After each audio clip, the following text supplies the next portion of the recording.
Rayburn. Watley sat and watched his wife Jolynn make a scene on the dance floor of the community hall. Everyone was watching her. For 6 years, he had been dreading the possibility that this night might come. Of course, he wanted a lot of things. Jolynn was a beautiful, energetic woman. For 6 years, their social life had been limited to what they could do together or with their 2 boys. There were no parties, no social gatherings, no socializing with friends or acquaintances. Frankly, they had very few friends to socialize with. Rayburn Watley had several reasons for insisting on this strange arrangement. First of all, he was extremely jealous, and Jolynn attracted arrogant guys. She was different from the girls of the house in many ways. She knew how to groom herself and dress in the latest fashions. She was educated and sophisticated, yet fun and playful. She was also a great flirt. That's where the problem arose. Why would a jealous man marry a woman who likes to tease and flirt with everyone he meets? Rayburn kept his wife on a short leash. Their son Brian had just turned 5 years old, and Tyson was almost 4. Taking care of them and the household was practically a full-time job. Rayburn tried to make things easier by taking everyone out as often as possible. He was constantly bringing home gifts for his wife, trinkets, flowers, and candy. He had once read in a magazine that such things would keep the little woman satisfied. That was all he wanted. The dance tonight was corporate. Rayburn worked for a small, family-owned construction firm. He worked hard and kept a low profile so he wouldn't get in trouble. Yeah, trouble. That was the second reason for his particular insistence on not attending social events. He was born and raised in Rockingham County, Virginia. It was the far western part of the state, and if you went another half-mile, you'd be in West Virginia. He had 3 brothers and a sister, and he missed them very much. His oldest brother, Thompson, was currently in prison. His sister, Nadine, and 2 younger brothers, Grayson and Fletcher, still lived in the area. He hadn't seen either of them in over 6 years since he was forced to leave, which brings us back to the second reason. Thompson was in jail for beating a man so badly that he spent 2 months in the hospital. Rayburn lived and worked 2 states away from home for the same reason. Thompson and Rayburn had a temper and fought like banshees when they were aggravated. When the first blow was thrown, neither of them felt any pain or what could be called mercy. The only way to stop them was physical restraint. Nadine was the same way, but seemed to control herself a little better. The 2 younger brothers were the most common. Everyone teased them for having a different father, which their mother didn't like. Rayburn's mother lived with Nadine, who was married to a truck driver. He didn't come home too often, and many understood why. Authorities in Virginia and West Virginia were waiting for Rayburn to come home to capture him. It didn't matter which one of them was lucky enough. Either way, the same fate awaited him as Thompson. Rayburn sat quietly in the back of the room and watched his wife. Jolynn danced and joked with all the men, married and single. She was a coquette and enjoyed every minute of her free time. Too much time had passed. She missed the parties, the dancing, and the fun. She was glad Rayburn had taken her along, but resented him for not doing it more often. She was on edge, making up for lost time. It had been a good night for Jolynn. As the night wore on, things got a little looser. Rayburn watched the guys start to slowly fondle his wife. It seemed like they were testing to what limits they could go to with her. For the most part, she held them back and was good-natured about it, most of the time. Benny Cordetti was one of the co-owners of Bright Bill Enterprises. He was a loud, arrogant jackass that Rayburn disliked but tolerated because he was the boss. It was important not only to make a living, but to keep a low profile. As the night waned, Benny began to get more creative and adventurous with his hands. It was a slow dance, and Benny had both hands around Jolynn's ass. She didn't protest and just kept dancing as if nothing was happening. Rayburn clutched the empty, long-necked bottle as hard as he could, but there was no way it was going to break. Rising to his feet, Rayburn threw the bottle across the room straight toward his boss. Luckily, it hit Cordetti's shoulder and not Jolynn's. The impact was enough to cause the large man to drop to one knee and start cursing. Jolynn turned around just in time to see her husband grab his partner and start dragging him across the room. He got into position to start beating the asshole who dared to grope his wife, but never got around to it. The 3 guys grabbed Rayburn and pulled them away from each other. "What the hell are you doing, you idiot?" yelled Cordetti, picking himself up off the floor. "You touch my wife again, you fat bastard, and I'll rip your head off." We were just dancing. We danced all night. A lot of guys danced with her. Yeah, but none of them groped her ass while they were doing it. I had no problem letting people dance with her, but I'm not going to let it go any farther than that. You're out of line. You're crazy, Rayburn. You're crazy and drunk. And to top it off, you're fired too. Come in tomorrow and get your last check. Kick that bum out. Jolynn stood with her mouth open. She had never seen her husband in such a state. She had no idea what had caused all this. Up until this point, she had pictured him as a caring, loving husband. She had noticed him getting a little upset when she flirted, but never anything like this.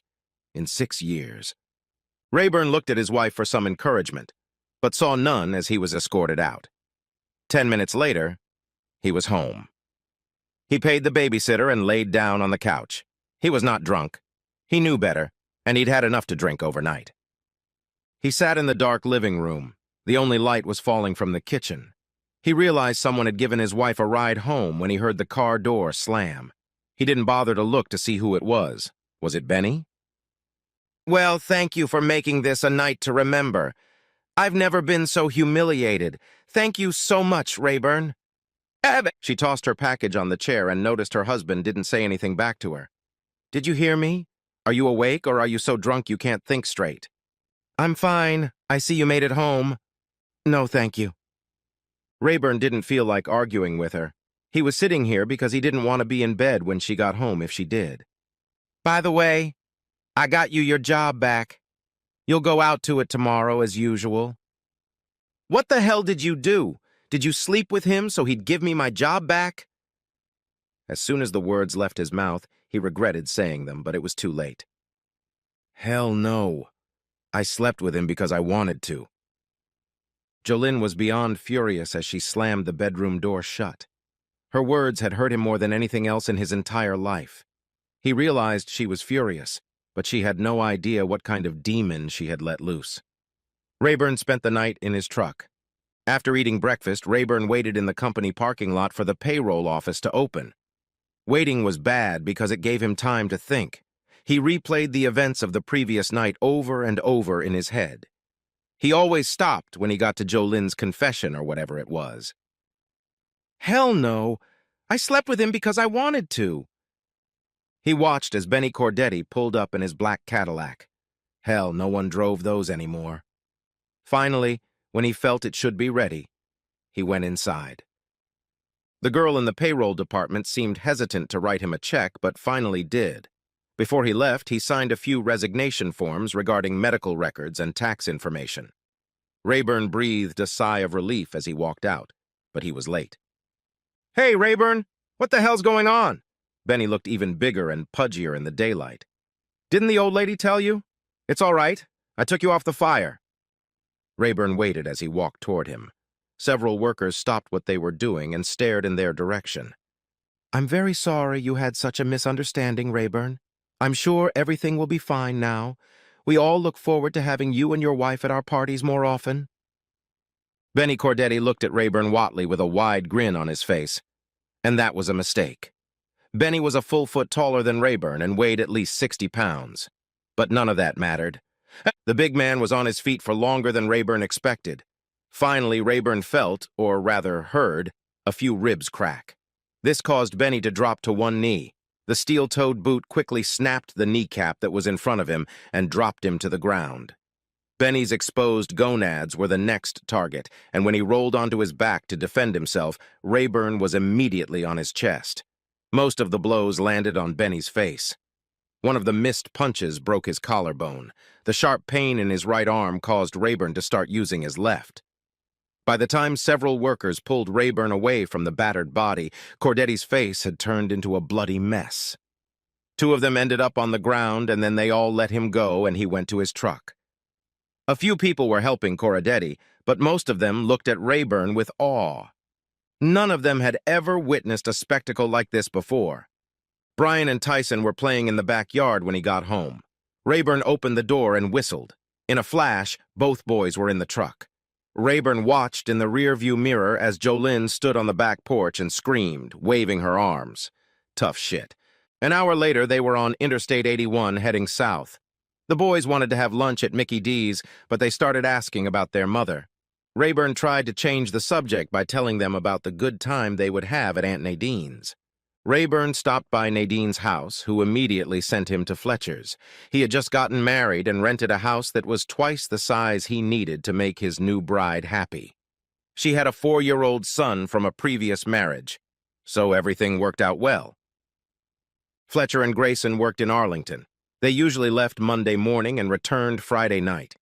It wasn't the best situation, but it was a good, steady job. Nadine and Fletcher's wife, Garnet, spent most of the evening with Rayburn. Nadine had a lot of free time and was going to drive down to Pennsylvania and pick up all the clothes and toys for the boy.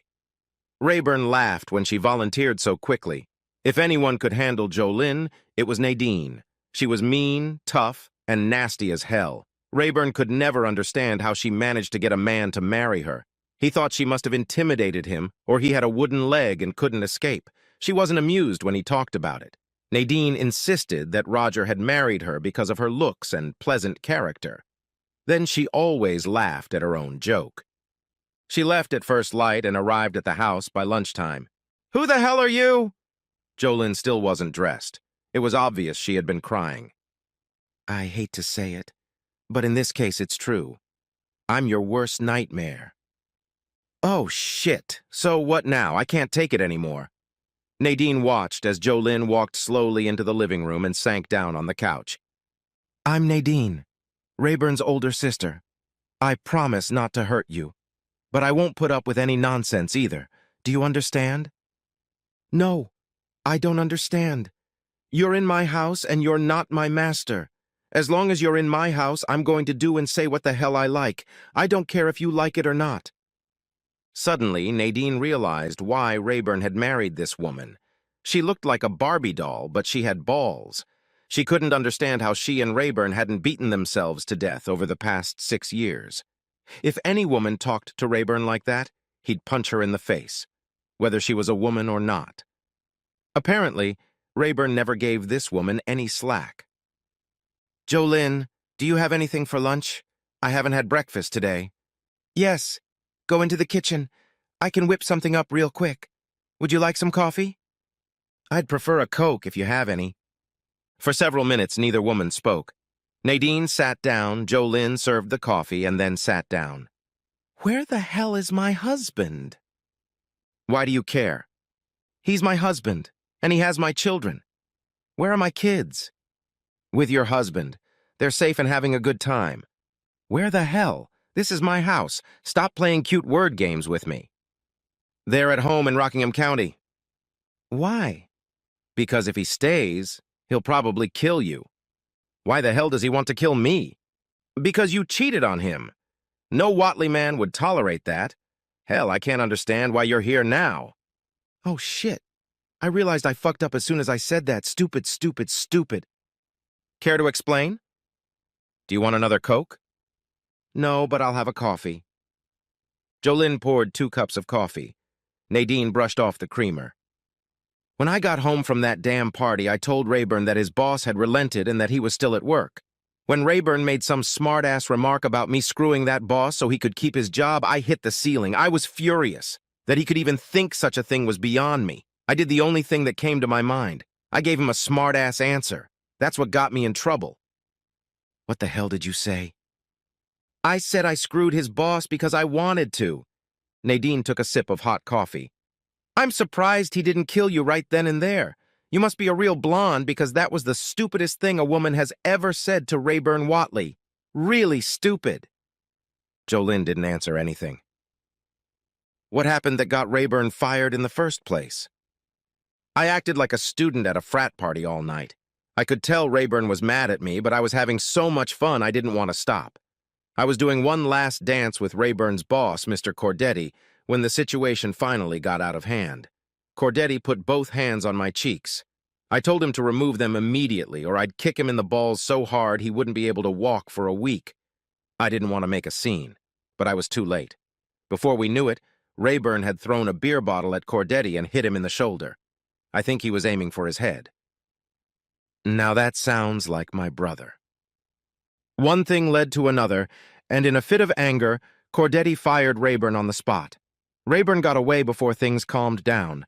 I talked to Mr. Cordetti for about 10 minutes, and he admitted that it was a bad move on his part and that Rayburn was justified in what he did. He said he could keep his job and apologized to me. He also asked me to apologize to Rayburn for him. I never had that opportunity. So you never had sex with this Cordetti guy? Hell no. There's no way I'd ever consider cheating on Rayburn. Why did you say you had it? Because I was pissed. He just accused me of being a whore. I won't tolerate that kind of shit from anyone, including him. Before I knew it, my mouth was spewing all that shit, and there was no way I was taking it back. The only person who got fucked that night was me. I did it to myself. Me and my big mouth. Jolene gathered up the empty cups. She seemed to be crying, or at least her eyes were watering. What are you going to do now? I don't know. Do you have any suggestions? You seem to know a lot more about Rayburn than I do. Do you know he's wanted by the law in 2 states?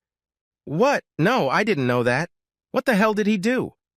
Shit, girl, that's a stupid question. What did he do to Benny Cordetti yesterday morning? Oh, God. No.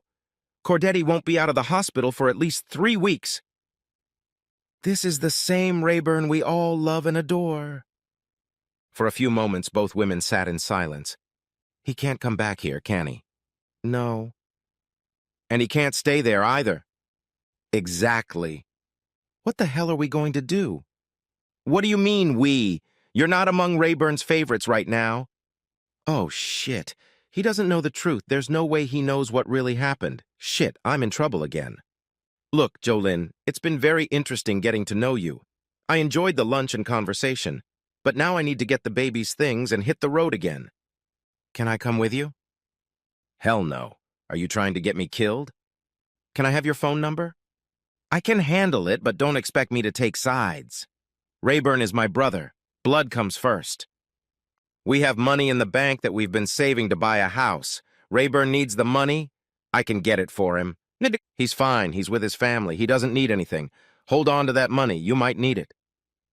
2 hours later, Nadine was on the road, heading south. She would be home in time for dinner. In the evening, a large family gathered. Nadine told Rayburn what Jolene had told her, but he didn't believe it. Until she proved otherwise, he would take as true what she had said first, in a fit of anger. The story she'd told Nadine was a far-fetched cover-up. The main problem was what he should do next. He couldn't stay where he was, and he couldn't go back to Pennsylvania. Fletcher had a friend who owned a company that built yuppie log cabins in Winchester, Tennessee. A quick phone call, and one problem was solved. Garnett was going to keep Brian and Tyson at his place until Rayburn found a place to live. Garnett was making great grits. Nadine was going to bring them over, help Rayburn set up the house, and find some babysitting for the boys while Rayburn worked. Rayburn wasn't going to leave until Monday morning, so he had a whole weekend to spend with his family. Although Rayburn tried his best to get home without anyone finding out, it didn't work out. Someone recognized him, and it didn't take a minute for the rumor to spread. It never reached the ear of the law, but it did interest a few people. Rayburn Whatley had become a legend in the neighborhood. Anyone who wanted to be a badass could make a quick reputation for themselves if they straightened Rayburn out. It was like westerns about young gunslingers challenging the more experienced ones, only this time there were no 6-shooter pistols. Besides, Jolene Whatley had spent all day driving around trying to find her husband and deal with him. The longer she drove, the angrier she got. By the time she reached Rockingham County, she was furious. The Whatley family had set up in a house with plenty of cold beer and 2 grills with ribs and hamburgers. The plan was to remain inconspicuous and enjoy the weekend. All was well until the first phone call. The call was answered by Fletcher. After hanging up, he laughed, which got everyone's attention. Damn it, Fletch, what the hell's so funny? Nadine was the first to enter the conversation. He chuckled slightly before he spoke. Danny at the grist mill bar said there was just a pissed-off blonde who demanded to know where she could find Rayburn Whatley. Apparently, she's been going around all the bars trying to find her husband and is being very loud about it. He said she seems to be acting obnoxious on purpose to lure you in. Nadine, does that sound like something my wife would do? Nadine couldn't keep from laughing. Damn right it does. She'll make a fuss until she finds you. I think that woman is in love, Rayburn. I think she's crazy. You know very well the law will find out, and then we'll be in trouble. The tone of the conversation around the table was ambiguous, but almost everyone found it amusing. That was until the next phone call. Everyone watched Fletcher until he was done, and then waited for him to tell them what was going on. Rayburn, you remember a guy named R.B. Griffith from Page County? Yes, a tough guy who lived east of Luray. Well, my good brother, he's looking for you, too, and it looks like your wife and R.B. Griffith will be in the same place at the same time tonight. For a moment, there was silence in the room. Finally, Rayburn stood up and rested his long neck on the table. You all must excuse me for a few minutes while I go in search of my loving wife.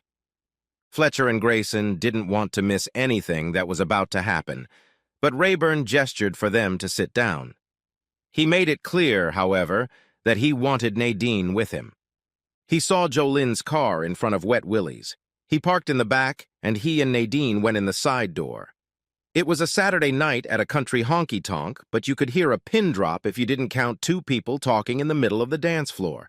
Jolene was standing nose to nose with R.B. Griffith. Of course, he had to bend over a bit to get his position even. R.G. Griffith was large and fat. Being overweight could be an advantage or a disadvantage, depending on how one looked at it. Rayburn and Nadine slowly stepped closer. Everyone froze in place, waiting to see what was about to happen. If you lay a finger on my husband, you pathetic piece of shit, I will rip your balls off and feed them to my dog. Rayburn chuckled to himself, for they didn't even have a dog. Tell you what, little lady, after I'm done with that scrawny midget you call a husband, I'll come back and show you what a real man is. They were like two kids in a schoolyard. They continued to do this for over a minute. It was obvious that Jolene wasn't the least bit afraid of this asshole, but it had to end eventually. Rayburn moved a little closer, and Nadine stayed close to him. R.B. leaned closer to Jolene and grinned, whispering something to her. Big mistake. Jolene headbutted him, but hard enough that he turned his head, closed his eyes, and pinched himself on the bridge of his nose. It wasn't hard enough to hurt him, but it was annoying and embarrassing. Before he could open his eyes, he reached out and grabbed what he thought was Jolene's blouse. After a second, he realized he was holding Rayburn's shirt. The surprise on his face was immediately replaced by a satisfied grin. The second headbutt was much stronger than the first. R.B. Griffith was on one knee, and the first real blow hadn't been thrown yet. The smirk was gone, and the blood was flowing in rivers. Nadine took Jolene aside as Rayburn put a steel-toed boot right on R.B.'s left kneecap and then started throwing punches. It was over in less than a minute. Rayburn wasn't able to do much damage to R.B.'s ribs and torso due to the amount of body fat, but he had plenty of other areas that caught his attention. He only stopped beating his opponent when someone announced that the sheriff had just arrived. Rayburn walked out the side door as the officers entered the front room. The confusion in the room made it difficult for the law enforcement officers, and he had no trouble escaping. Nadine took Jolene home, but it was a long drive. She didn't know what Rayburn's intentions were, but she didn't want to rush him. By the time they reached home, Rayburn had packed his things and was on his way to Tennessee. Jolene was furious. Nadine, on the other hand, thought the whole thing was funny as hell. It had taken Jolene a few weeks to realize that Rayburn wasn't coming back. A couple more weeks and she guessed where he was. One morning, she just disappeared. Nadine called Rayburn to let him know she was on her way and in a bad mood. Leaving, Jolene left the boys with Fletcher and Garnett. Rayburn and Grayson tried to keep a low profile while they stayed in Winchester. They hadn't become hermits or anything, but they had slowed down a bit. Nadine showed up a couple days after the call. No one knew anything about Jolene. While Rayburn and Grayson were working, Nadine visited all the local clubs and honky-tonks to see if Jolene had shown up there. It had been weeks since she had left. I found her. Nadine looked quite pleased with herself. Care to fill us in on that? Rayburn looked more worried than pleased. She's staying at a trailer park near Belvedere with a biker named Osman. They seem to have become very attached to each other. She's very open about looking for you. She goes a lot of places, but their favorite place is a bar called the Monkey Barn. Osmond works as a trainer at a gym in downtown Winchester. He considers himself a badass and a biker, although he's not affiliated with that. That's good to hear, but what am I supposed to do now? Brother, you're going to have to talk to her at some point, and you better do it now. Grayson placed 3 long necks on the table. Rayburn, Grayson, and Nadine sat back down. The monkey barn wasn't that big, but a decent-sized crowd had gathered. They didn't try to hide, and it worked for them. Jolynn showed up with a big guy who must have been Osmond. He was big and strong. No beer belly on this guy. She was all over him, which tended to piss Rayburn off. After 10 minutes, she finally noticed him, and her attention shifted to Osmond. Now that she knew he was here, she was doing this to aggravate him, and it was working. Jolynn looked over to the bar and grabbed 3 beers. Osmond just stood at the other end of the room and watched her approach him. Well, if it isn't my husband and his loving family, I'm surprised I found you here. She placed a beer in front of each of them. What do you want, Jolynn? Why do you insist on following me even though you know I don't need you? You know what the hell I need? I'm your wife. I want us to be together again. You and me and the kids. That's what I want. If that's true, then what the hell are you doing with that biker? He's not a wishy-washy kind of guy. He's a real man. I needed a place to stay while I was looking for you, and he had a spare room. I suppose you're sharing a bed with him too? Rayburn took that as a question. That's none of your dog's business. If you were fulfilling your duties as a husband, it wouldn't be necessary. For several seconds, no one said anything. How are my children, Nadine? Is Garnet still taking care of them for me? There was still no answer. She finally got angry and turned back to her new friend.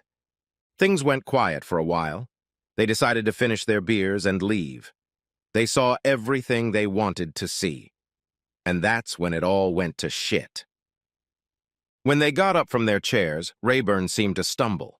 He was a little agitated and had trouble walking or even standing. Nadine and Grayson didn't notice it. He was still agile, but not as agile as usual. They never made it to the door. Osmond bumped into Rayburn as he walked by, and the next moment he was already punching him. Nadine and Grayson were completely confused. This had never happened before. Rayburn didn't fight back. Osmond beat him until he fell down, then started kicking him with his legs. Finally, Nadine got into the fight to protect her brother. Nadine looked over and saw a smiling Jolynn. Jolynn was actually laughing as she and Osmane sprinted out the door.